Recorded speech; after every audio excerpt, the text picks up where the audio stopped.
everyone, we all welcome you in India's best learning platform, Upcoming IAS, and today's topic of discussion is about the budget 2023-2024. So students, हम इसे बहुत ज़्यादा detail में analysis करने वाले हैं और जो भी आपके एग्जाम पॉइंट ऑफ व्यू से इंपॉर्टेंट है यहाँ पे सिर्फ आपको वही बताया जाएगा. सो इसके की हाईलाइट्स में अगर सबसे पहले देखें, so we will talk about the constitutional provisions related, क्योंकि बजट के बारे में थोड़ा बैकग्राउंड जान लेते हैं, थोड़ी इससे पॉलिटी से रिलेटेड चीज़ें जान लेते हैं कि किस आर्टिकल में बजट मेंशन है. तो सबसे पहली बात, हमारे कॉन्स्टिट्यूशन में बजट टर्म मेंशन नहीं है. हमारे कॉन्स्टिट्यूशन के अंदर इसे रेफर किया जाता है as a annual financial statement. Means एक साल में क्या आपकी फाइनेंशियल स्टेटमेंट है, कहाँ कहाँ से आपके पास पैसा आ रहा है, कहाँ कहाँ आपने अपना पैसा खर्च किया, कितनी आपकी सेविंग्स हुई, कितना आपने बोरो किया, वो सारी चीज़ें. Okay, and according to the constitution article 266 ये कहता है कि कंसोलिडेटेड फंड ऑफ इंडिया में से पैसे निकालने के लिए आपको पार्लियामेंट्री अप्रूवल चाहिए ही चाहिए, क्योंकि बजट का पैसा कहाँ से निकलेगा, कंसोलिडेटेड फंड ऑफ इंडिया में से निकलेगा. तो उसके लिए आपको पार्लियामेंट से अप्रूवल कराना ही पड़ेगा. ये 266 आर्टिकल में लिया हुआ है. एंड अगर हम 122 से 117 आर्टिकल्स को देखें कॉन्स्टिट्यूशन में, तो वो फाइनेंशियल मैटर्स के बारे में बात करते हैं, जिसमें से 144 क्लॉज 3 ये बात करता है कि जब आप कंसोलिडेटेड फंड ऑफ इंडिया में से पैसे आपको निकलवाने हैं तो आपको पार्लियामेंट्री अप्रूवल चाहिए. तो उसके लिए भी एक लॉ के थ्रू ही वो जो पैसे हैं वो विड्रॉ होंगे और उसको कहा जाता है अप्रोप्रिएशन बिल. सो अप्रोप्रिएशन बिल वाले जो चीज़ें है वो प्रोविजन आर्टिकल 144 क्लॉज 3 में मेंशन है कि पहले आपको अप्रोप्रिएशन बिल पास करना पड़ेगा, पार्लियामेंट से अप्रूवल लेनी पड़ेगी, उसके बाद ही आप कंसोलिडेटेड फंड ऑफ इंडिया में से पैसे निकाल सकते हैं. सो फंड तो हमने कंसोलिडेटेड फंड ऑफ इंडिया में से निकाल लिया. अब बात यह आती है कि बजट को प्रिपेयर कौन करता है. सो ये हम सबको पता है कि फाइनेंस मिनिस्ट्री जो है वो नोडल एजेंसी है, जो उसकी रिस्पॉन्सिबिलिटी है बजट को प्रिपेयर करना. लेकिन फाइनेंस मिनिस्ट्री के अंदर एक डिपार्टमेंट है, department of economic affairs, and उसके अंदर एक डिवीजन है बजट डिवीजन. ये बजट को प्रिपेयर करते हैं. And in the next slide आपके लिए बहुत ज़्यादा इंपॉर्टेंट होने वाली है, जिसमें कि हम लोग लास्ट जितने भी टाइम के हम हमारे जो भी मैक्रो इकोनॉमिक एनवायरनमेंट्स हैं, मींस फिस्कल डेफिसिट है, हमारा जीडीपी है, इन्फ्लेशन है, फॉरेन एक्सचेंज रिजर्व है, जितनी भी सारी चीज़ें हैं हम उनको देखेंगे कि लास्ट रिकॉर्ड हमारा क्या रहा है और अब का रिकॉर्ड हमारा क्या है, और कितना ज़्यादा हम जंप कर चुके हैं, कितना ज़्यादा हम इंप्रूव कर चुके हैं, और किन किन चीज़ों में अभी हमें और ज़्यादा इंप्रूव करना ज़रूरी है. तो स्टूडेंट्स देखिए, जिसमें ग्रॉस डोमेस्टिक सेविंग के बारे में बताया हुआ है,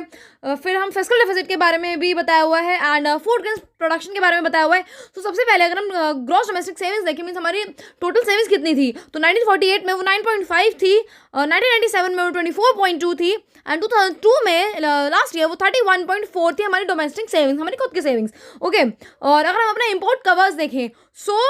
1997 तक वो 6.5 था, लेकिन 2022 तक वो 17.8 हो चुका है. और अगर हम अपने एग्रीकल्चर के बारे में बात करें, क्योंकि हमारे एग्रीकल्चर से रिलेटेड बहुत सारी चीज़ें जो है वो फार्मर्स के हमारी गवर्नमेंट लेकर आती रहती है, क्योंकि हमें अपने फार्मर्स को भी बूस्ट अप करना है. हम एक एग्रीगेरियन इकोनॉमी है, और अगर एग्रीगेरियन इकोनॉमी होते हुए भी अगर हमारे फार्मर्स को भी बेनिफिट नहीं मिल रहा है, सो वो अपने आप में एक बहुत ज़्यादा थप्पा है. इसीलिए हम अपनी एग्रीकल्चर इंप्रूवमेंट को भी देखते हैं. सो 1972 में 41.2% थी जीडीपी का, और अब वो कितनी हो चुकी है, 16.7% हो चुकी है. मीन्स काफ़ी सारी ऐसी चीज़ें हैं जो काफ़ी इंक्रीज़ हुए हैं, कुछ चीज़ों में थोड़ा बहुत डिक्रीमेंट अगर वो देखने को मिला है, लेकिन ओवरऑल अगर आज के सिनेरियो में देखें तो हमारी इकोनॉमिक ग्रोथ काफ़ी अच्छी चल रही है. हम अपने फिस्कल डेफिसिट के बारे में देखते हैं. तो फिस्कल डेफिसिट जो है वो ओवर द ईयर्स तो हमारा बढ़ा ही है, जो कि एक अच्छी बात नहीं है. हमें इसे रिड्यूस करना चाहिए और हमें इसके एक स्लैब के बिटवीन आना चाहिए, जो कि बताया जाता है कि फिस्कल डेफिसिट इतना होना चाहिए. सो हम इनके सभी चीज़ों के ऊपर वर्क करेंगे और आगे बढ़ते हुए हमने बजट में देखते हैं अमृत काल के बारे में, जिसके बारे में निर्मला सीतारमण जी ने काफ़ी कुछ कहा है अपनी स्पीच में भी. सो उनका विजन क्या है अमृत काल के लिए. स्टूडेंट्स, अमृत काल मीन्स आगे आने वाले जो 100 साल हैं, ओके, मीन्स नॉट 100 साल, जो आगे आने वाले 25 साल है, मीन्स जब इंडिया को 100 साल हो जाएंगे, इंडिया की इंडिपेंडेंस को 100 साल हो जाएंगे, तब तक हमारा क्या क्या विजन होगा. हम एक डेवलप्ड कंट्री बनना चाहते हैं. उन टोटल 100 सालों में, मीन्स जो 25 साल अब रह गए हैं, उसमें हम काफ़ी सारी जॉब अपॉर्चुनिटीज़ अपने यूथ के लिए लेकर आना चाहते हैं. हमारे जो भी माइक्रो इकोनॉमिक एनवायरमेंट थे, जो भी अभी मैंने आपको प्रीवियस स्लाइड्स में दिखाया, उसमें इंप्रूवमेंट करना चाहते हैं, इन्फ्लेशन को कंट्रोल करके रखना चाहते हैं, एंड सिटीजन्स के लिए और यूथ के लिए काफ़ी ज़्यादा अपॉर्चुनिटीज़ लेके आना चाहते हैं, जिससे कि खुद वो जो है अपनी लाइवलीहुड को अर्न कर पाए और वो गवर्नमेंट पे बर्डन ना बने और गवर्नमेंट को उन्हें फीड ना कराना पड़े. ओके, तो इसके लिए उन्होंने 7 प्रायोरिटीज बताई गई हैं, जिसे सप्तऋषि कहा गया है. So the first one is youth power. हमें यूथ की पावर को जानना है, उनके पोटेंशियल के बारे में जानना है, उनको ज़्यादा से ज़्यादा स्किल्ड करना है, जिससे कि वो हमारी इकोनॉमी में बूस्ट अप कर सके, एंड उन यूथ का भी एक्चुअली जो यूटिलाइजेशन है, उनको ऑप्टिमम यूटिलाइजेशन हम कर सके उनकी पावर को जानते हुए. देन फाइनेंशियल सेक्टर में हमें काम करना है. Then green growth. बजट के अंदर ग्रीन ग्रोथ के बारे में काफ़ी ज़्यादा फोकस किया गया है. जैसे इकोनॉमिक सर्वे में G20 प्रेसिडेंसी के बारे में काफ़ी कुछ बोला गया था, तो सिमिलरली बजट में ग्रीन ग्रोथ की तरफ बहुत ज़्यादा फोकस हो रहा है। And then unleashing the potential, हम अपने पोटेंशियल को जानेंगे, हम अपने पोटेंशियल जो भी हमारा है उस पर और ज़्यादा वर्क करेंगे और उसमें और ज़्यादा हाइप जो है अपने पोटेंशियल के लेकर आएंगे, क्योंकि अभी तक हमारे पोटेंशियल की हाइट नहीं आई है। हमें उस लेवल तक जाना है कि हमारा पोटेंशियल बहुत ज़्यादा इंक्रीज हो चुका हो, काफ़ी ज़्यादा लेवल तक। देन इंक्लूसिव डेवलपमेंट, ऑब्वियसली जब तक हम सभी को इंक्लूड करके नहीं ग्रो करेंगे तब तक हमारी डेवलपमेंट भी नहीं होगी। Then reaching the last mile, जितने भी गवर्नमेंट सर्विसेज चीज़ें हैं, मीन्स गवर्नमेंट स्कीम्स है, फिर गवर्नमेंट इनिशिएटिव्स है, तो गवर्नमेंट चाहती है कि वो लास्ट तक पहुँचे, लास्ट माइल तक पहुँचे, जिससे कि सभी लोगों को बेनिफिट हो, सभी लोग उससे जुड़े और सभी लोगों का डेवलपमेंट हो, क्योंकि सबका साथ ही सबका विकास है। देन इन्वेस्टमेंट एंड इंफ्रास्ट्रक्चर, अगर हम अपने इंफ्रास्ट्रक्चर में इंप्रूव करेंगे तो हमारे सबसे पहली बात तो लोगों को जॉब्स मिलेगी। एंड देन इंफ्रास्ट्रक्चर को इंप्रूव करने से क्या होगा कि हमारे यहाँ फॉरेन इन्वेस्टमेंट ज़्यादा से ज़्यादा आएंगी, जो भी मीन्स ट्रैफिक वगैरह नहीं लगेगा, जो भी लॉजिस्टिक्स रिलेटेड चीज़ें हैं वो टाइम पे पहुँचेंगी, हम ट्रांसपोर्टेशन फैसिलिटीज़ में एक अच्छा परफॉर्म कर पाएंगे, और क्योंकि हम सर्विसेज में ज़्यादा अच्छे हैं तो हम उस सर्विस सेक्टर को भी काफ़ी ज़्यादा इंप्रूव कर पाएंगे। सो इन सब ऋषिज में से अगर हम इंक्लूसिव डेवलपमेंट के बारे में देखें कि हमारी गवर्नमेंट ने इंक्लूसिव डेवलपमेंट के लिए क्या क्या किया है, सो सबसे पहली चीज़, हम जो उज्ज्वला योजना है उनकी, प्रधानमंत्री उज्ज्वला योजना, उसके अंदर उन्होंने 9.6 करोड़ LPG कनेक्शन प्रोवाइड करे हैं, जिससे कि उन लोगों के घर में भी सिलेंडर के थ्रू खाना बने। देन अगर हम वैक्सीनेशन की देखें, कोविड के टाइम में देखें, सो 220 करोड़ वैक्सीनेशन जो है वो 102 करोड़ पीपल्स को लगाई जा चुकी है। और बैंक से रिलेटेड अगर हम देखें कि फाइनेंशियल इंक्लूजन उन लोगों को करना है, सो PM Jan Dhan bank accounts में 47.8 करोड़ रुपीस जो है अभी तक वो डाले जा चुके हैं। सिमिलरली हम देखें तो 11.7 करोड़ हाउस होल्ड टॉयलेट्स जो है वो कंस्ट्रक्ट करे जा चुके हैं स्वच्छ भारत मिशन के अंदर, उन लोगों के घरों के अंदर टॉयलेट्स डेवलप करे हैं। तो आप देख रहे हैं कि क्या क्या चीज़ें हमारी गवर्नमेंट ने कितने लेवल तक करी है, जिससे कि हम सभी लोगों को साथ में लेके चल पाए, उनकी भी जो स्टैंडर्ड ऑफ लिविंग है वो अपग्रेड हो, क्योंकि अगर स्टैंडर्ड ऑफ लिविंग अपग्रेड होगी तो उनकी जो बीमारियां हैं ना वो भी उन्हें नहीं लगेंगी। अगर वो साफ सुथरे एनवायरमेंट में रहेंगे, हाइजीनिक वाले वेज में रहेंगे, सो ज़्यादा से ज़्यादा वो बीमार नहीं पड़ेंगे, तो जो हमारी हेल्थ पे बर्डन पड़ता है वो नहीं पड़ेगा। मूविंग फर्दर हम टैप कनेक्शन के बारे में देखें, सो 9 करोड़ ड्रिंकिंग वाटर कनेक्शन जो है वो रूरल हाउस होल्ड को प्रोवाइड कराए गए हैं, जिससे कि उन्हें पानी से रिलेटेड कोई भी प्रॉब्लम ना हो। और PM किसान के अंदर देखें तो हमारे फार्मर्स को 2.2 लाख करोड़ रुपीस तक का कैश ट्रांसफर ऑलरेडी करा जा चुका है। और कितने फार्मर्स को उसका बेनिफिट मिला है? 11.4 करोड़ फार्मर्स जो है उन्हें इनका बेनिफिट्स मिला है, जो कि PM किसान के अंदर 6,000 पर ईयर जो PM किसान को हमारी गवर्नमेंट के द्वारा जाते हैं उस चीज़ के अंदर। देन इंश्योरेंस कवर के अंदर हम देखें, सो 44.6 करोड़ पर्सनस का इंश्योरेंस करा जा चुका है under PM SBY and PM JJY। Students, इन सभी चीज़ों को बताने का मतलब हमारा सिर्फ और सिर्फ यही है कि जो भी चीज़ें हैं ना आप उनको जाके डिटेल में खुद से भी एक बार कवर करें, क्योंकि यहाँ पे मैं अभी आपको सिर्फ और सिर्फ जो बजट है उसके प्रोविजंस के बारे में बता रही हूँ, उससे रिलेटेड चीज़ें बता रही हूँ कि क्या क्या किन फील्ड में हमने काम किया है। सो उससे रिलेटेड जो भी यहाँ पे आपको चीज़ें हैं आपको इंपॉर्टेंट और ज़्यादा लग रही है, आप उनके बारे में सेल्फली कवर करें, उन स्कीम्स के बारे में खुद देखें। हालांकि हम कुछ टाइम बाद जो बजट में इंपॉर्टेंट स्कीम्स या फिर जो इकोनॉमिक सर्वे में इंपॉर्टेंट स्कीम्स या इनिशिएटिव्स हैं उसकी एक अलग से सीरीज भी चालू करेंगे, लेकिन तब तक आप सेल्फली भी कवर करिए, जिससे कि जब हम आपको समझाएं तो आपको ज़्यादा अच्छे से समझ आए। Moving on to the economic growth, ये कि तो सबसे ज़्यादा फेवरेट टॉपिक है हमारी इकोनॉमिक ग्रोथ को देखने का कि किस लेवल तक वो ग्रो कर चुकी है। सो हमारे फाइनेंस मिनिस्टर ने कहा है कि जो इंडिया का करंट इकोनॉमिक ग्रोथ है वो 7% रहने वाला है। और अगर हम अपने पेंडेमिक टाइम को देखें तो अभी तक सभी लोगों में अभी भी क्या है, स्लो डाउन आ चुका है, रिसेशन आ चुका है डेवलप्ड कंट्रीज़ में, लेकिन इंडिया जो है वो काफ़ी अच्छे रेट से ग्रो कर रही है इन सभी पेंडेमिक्स के बाद भी। और यही चीज़ जो है जो हमारे आगे आने वाले 100 ईयर्स होंगे उसके लिए ब्लूप्रिंट ड्रॉ कर रहे हैं, जिससे कि हम पता लगा सके कि भाई किस लेवल से किस स्पीड से हम रिकवरी कर रहे हैं, किस लेवल से हम ग्रो कर रहे हैं, कि आगे आने वाले जो टोटल 100 साल होंगे उसमें क्या हम डेवलप कंट्री बन भी पाएंगे या नहीं। सो हमारे फाइनेंस मिनिस्टर के अकॉर्डिंगली हम राइट ट्रैक पे हैं। इतने सारे चैलेंजेस फेस करने के बाद भी जो हमारी इकोनॉमी है वो काफ़ी अच्छे रेट से ग्रो कर रही है। इस साल का जो करंट ईयर का ग्रोथ है वो 7% है, एंड अपकमिंग ईयर का नेक्स्ट ईयर का ग्रोथ 6.5 से 6.8% के बीच में रहने वाला है, जो कि हमने इकोनॉमिक सर्वे में डिस्कस किया था। और अगर आप इस ग्राफ में देखें सो जो हमारी रियल GDP ग्रोथ है जो कोविड के टाइम में काफ़ी ज़्यादा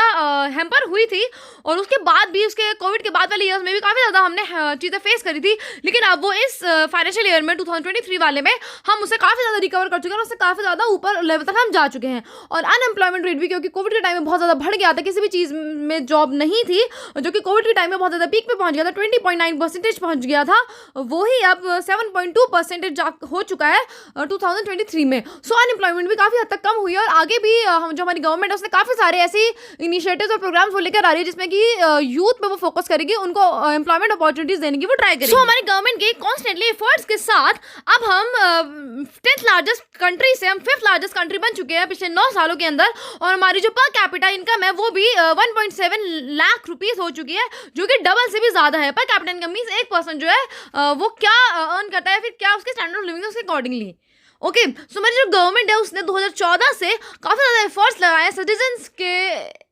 के लिए, उनको एक बेटर लाइफ देने के लिए, उनको बेटर अपॉर्चुनिटीज देने के लिए, और इसीलिए ही आज पूरा वर्ल्ड इंडिया को एक ब्राइट स्टार की तरह रिकॉग्नाइज करता है, क्योंकि इतने ज़्यादा ग्लोबल स्लो डाउन के बाद भी, पैंडेमिक आने के बाद भी, और वॉर जो रशिया यूक्रेन वॉर हुई है उसके क्राइसिस के बाद ऑल ओवर जो कंट्री है वो इतनी ज़्यादा इफेक्ट हुई है,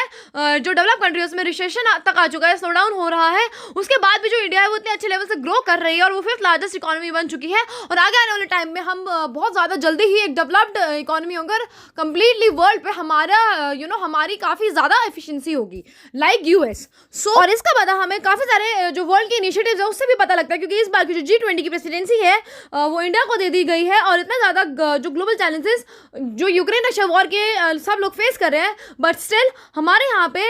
G20 की प्रेसिडेंसी दी गई। सो हमें यूनिक अपॉर्चुनिटीज़ लेकर आनी है जो कि इंडिया के रोल को स्ट्रेंथन करे पूरे वर्ल्ड में, कि येस ये एक आगे आने वाला एक फ्यूचर है, यहाँ पे हमें इन्वेस्ट करना चाहिए, जिससे कि सारे की सारे जो फॉरेन कंपनीज है, फिर जो भी इन्वेस्टमेंट है वो इंडिया में हो और इंडिया को डेवलप्ड इकोनॉमी बनाने के लिए कंट्रीब्यूट करें। और G20 प्रेसिडेंसी मिलने के साथ ही साथ काफ़ी सारे जो एफर्ट्स हैं वो हमारी कंट्री और ज़्यादा लेने लग गई है, जिससे कि वो पूरे वर्ल्ड को प्रूव कर दे कि yes India is the largest economy in the upcoming years. So इसलिए हमारी गवर्नमेंट का ज़्यादा फोकस हो रहा है टेक्नोलॉजी ड्रिवन सोसाइटीज़ बनाने का, ऐसे सोसाइटीज़ बनाने का जहाँ पे जो सारी सोसाइटीज़ हैं वो नॉलेज बेस्ड हो, वो टेक्नोलॉजी बेस्ड बातें करें, वहाँ पे रिसर्च एंड डेवलपमेंट जो है वो काफ़ी लेवल तक हाइप कर चुका हो, जिससे कि हमारे जो सभी लोग हैं वो लोग भी इंप्रूव करें, उनका भी ग्रोथ और डेवलपमेंट हो, वो लोग भी स्किल्ड हो सके, वो भी अच्छे एक इनकम अर्न कर सके,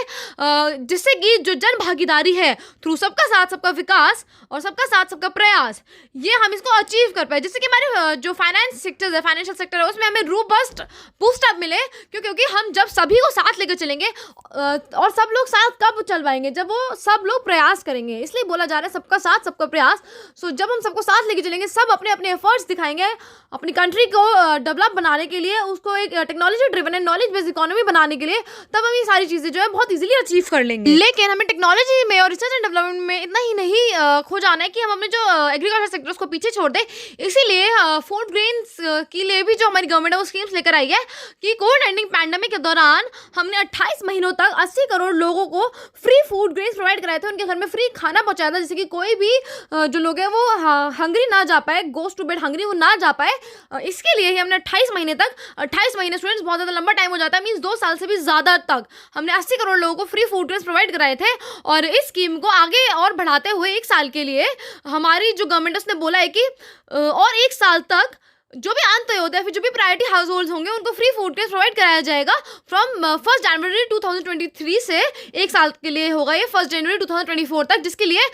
2 लाख करोड़ रुपए जो हमारी गवर्नमेंट है वो और ज़्यादा स्पेंड कर रही है इस फूड ग्रेन्स के ऊपर, जिसके थ्रू वो सभी लोगों को राशन प्रोवाइड करवाती है ना, पब्लिक डिस्ट्रीब्यूशन स्कीम्स वगैरह उसके लिए। सो अलॉन्ग विद दिस सबसे ज़्यादा जो बजट में फोकस हुआ है वो ग्रीन ग्रोथ के ऊपर फोकस हुआ है, ग्रीन ग्रोथ ग्रीन एनर्जी के लिए फोकस हुआ है। और जो हमारी फाइनेंस मिनिस्टर है उन्होंने भी कहा है कि हम बजट के अंदर ग्रीन ग्रोथ को अपनी प्रायोरिटीज में से रखेंगे, और इसके लिए ही बहुत सारे इनिशिएटिव, बहुत सारे प्रोग्राम्स जो हैं वो हम इकोनॉमिक सेक्टर्स में लेंगे ग्रीन ग्रोथ के लिए, जिससे कि क्या होगा कि जो हमारी कार्बन इंटेंसिटी है उसको भी रिड्यूस कर पाएंगे, कार्बन न्यूट्रलिटी को अचीव कर पाएंगे, क्योंकि जब हम ग्रीन ग्रोथ कर रहे हैं, हम ग्रोथ कर रहे हैं लेकिन ग्रीन मैनर में, हम अपने एनवायरमेंट को डिग्रेड नहीं कर रहे, अपने एनवायरमेंट को हार्म नहीं पहुंचा रहे हैं, और ग्रीन एनर्जी की तरफ हम ज़्यादा स्विच हो रहे हैं। सो इससे क्या होगा, जो जॉब्स एम्प्लॉयमेंट होंगी ना, जो एम्प्लॉयमेंट जनरेशन होगी वो भी ग्रीनर जॉब्स होंगी, जो लोग भी कंट्रीब्यूट कर रहे होंगे वो भी ग्रीनर जॉब्स में कर रहे होंगे, मींस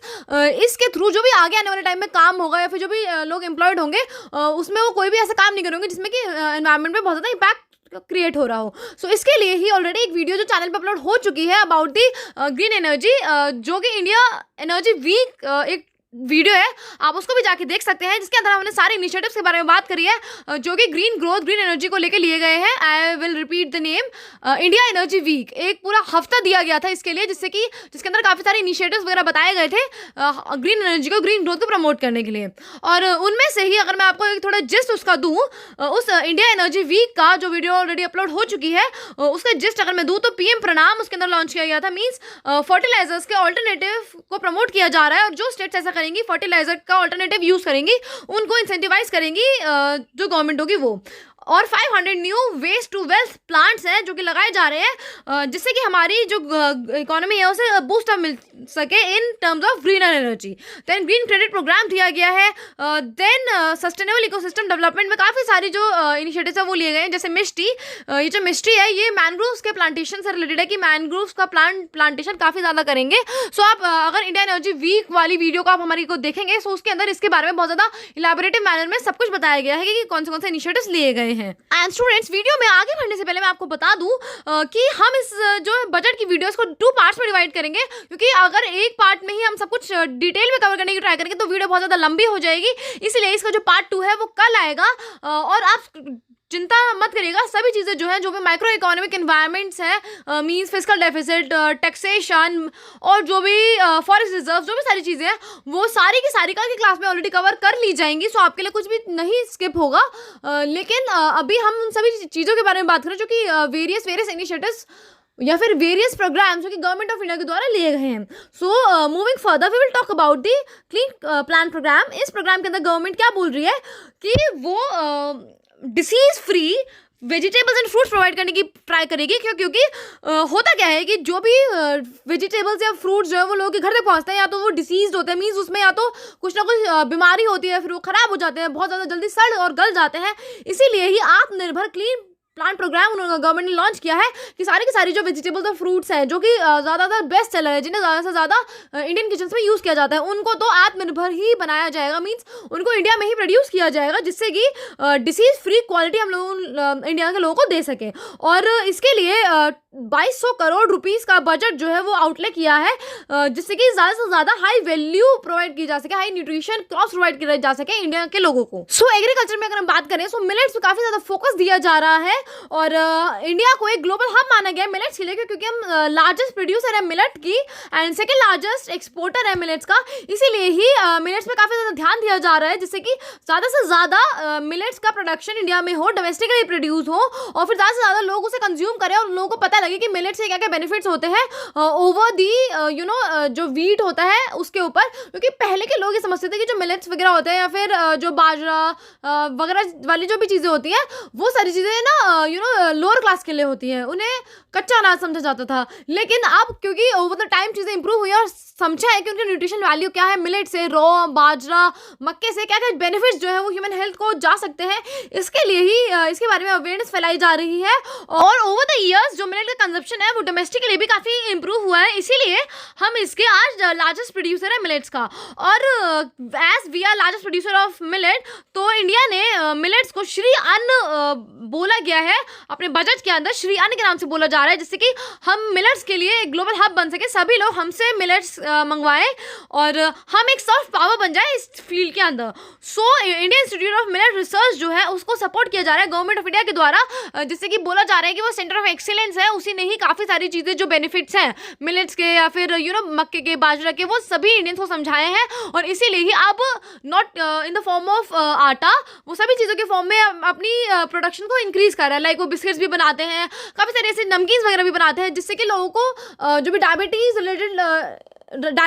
रिलेटेड पर्सन होते हैं उनको काफ़ी ज़्यादा इम्पैक्ट करती है, उनके लिए बहुत ज़्यादा अच्छी होती है सारी चीज़ें खाने। सो इंडियन इंस्टीट्यूट ऑफ जो मिलेट्स है उसको काफ़ी ज़्यादा बूस्टअप किया जा रहा है हमारी गवर्नमेंट के द्वारा, जिससे कि मिलेट का प्रोडक्शन और ज़्यादा इंक्रीज कर सके और हम ग्लोबल एक्सपोर्टर बन सके। अभी तो हम सेकेंड लार्जेस्ट एक्सपोर्टर है, तब हम फर्स्ट लार्जेस्ट एक्सपोर्टर बन सके मिलेट्स के लिए। एंड क्योंकि मिलेट्स की बात हो ही रही है, सो जो एग्रीटेक स्टार्टअप्स हैं उनके बारे में भी बात कर लेते हैं।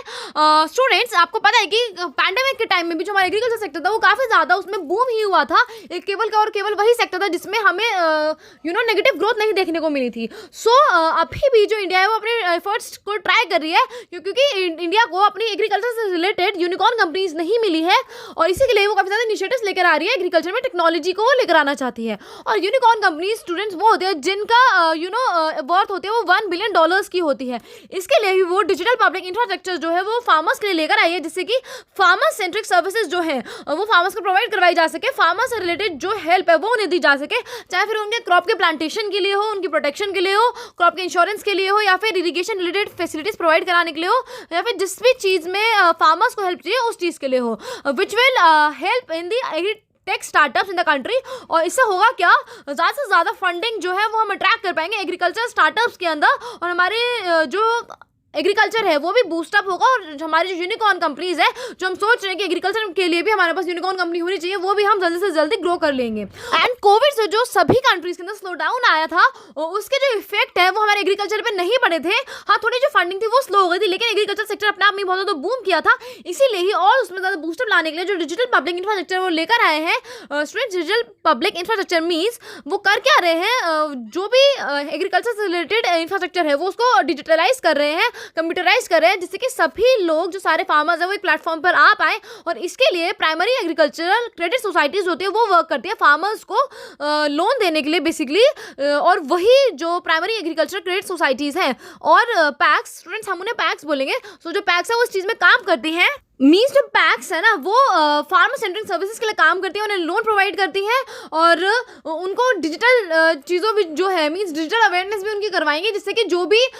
वो लोग जैसे फूड क्रॉप्स लेकर आए हैं, और अगर जिस भी उसके पास गए हैं, वो आड़तियास के पास गए, मिडल मैन के पास गए, और वो उनको लेने से मना कर रहा है, सो वो डिजिटली, क्योंकि उन्हें डिजिटलाइज कर दिया जाएगा, वो देख सकते हैं कि स्टेट में क्या रेट चल रहा है, उसके अकॉर्डिंगली वो बाकी स्टेट्स में जाके भी बेच सकते हैं। एंड इससे रिगार्डिंग हमने ऑलरेडी एक detail video primary agriculture credit societies के बारे में भी बनाया हुआ है, सो आप जाइए चैनल पे उसे पढ़ना, तो आपको और अच्छे से समझ आएगा एक इलैबोरेटिव मैनर्स में। और moving further we will talk about the agriculture credit targets, कि जो हमारी गवर्नमेंट ने एग्रीकल्चर को क्रेडिट टारगेट्स दिए, मींस लोन की फैसिलिटीज दी हैं, जिसके अंदर उन्होंने बोला है कि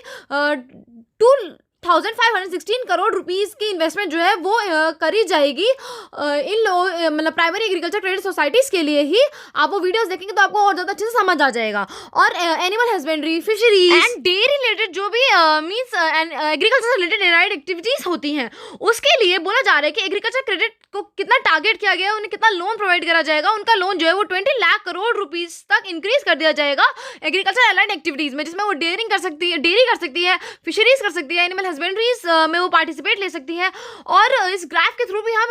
एग्रीकल्चर क्रेडिट सेक्टर को समझेंगे कि इतना ज़्यादा क्रेडिट जो है उन्हें दिया जा रहा है। जो क्रेडिट है मीन्स जो लोन्स है वो इसलिए देना चाहिए जिससे कि ज़्यादा से ज़्यादा अगर उन्हें लोन मिल रहा है और सस्ते रेट पे लोन मिल रहा है तो वो क्या करेंगे, वो केपेबल होंगे ये करने के कि हम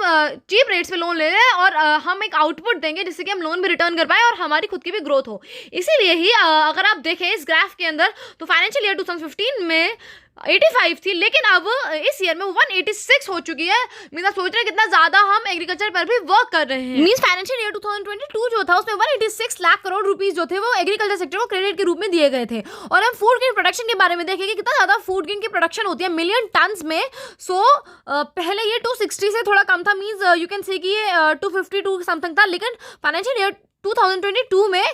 ये 310 के आसपास हो चुका है मिलियन टन्स में। सो इसी तरह ही हम अपने एग्रीकल्चर सेक्टर में वर्क करते रहेंगे और अपने फूड एंड प्रोडक्शन को इंक्रीज करते रहेंगे, क्योंकि ये एक ऐसा सेक्टर है जिसमें कभी भी स्लो डाउन रिसेशन नहीं आ सकता। So students, with this we will end our session here. This is about the part 1 of the budget. जो पार्ट 2 है वो भी कल ही चैनल पे अपलोड हो जाएगा। सो उसको भी आप इतना ही ज़्यादा प्यार देना, इतना ही ज़्यादा उस वीडियो को देखना और ज़्यादा से ज़्यादा शेयर करना, जिससे कि आपके फ्रेंड्स भी प्रेजेंस बूस्टर सीरीज का बेनिफिट ले पाए। Thank you so much.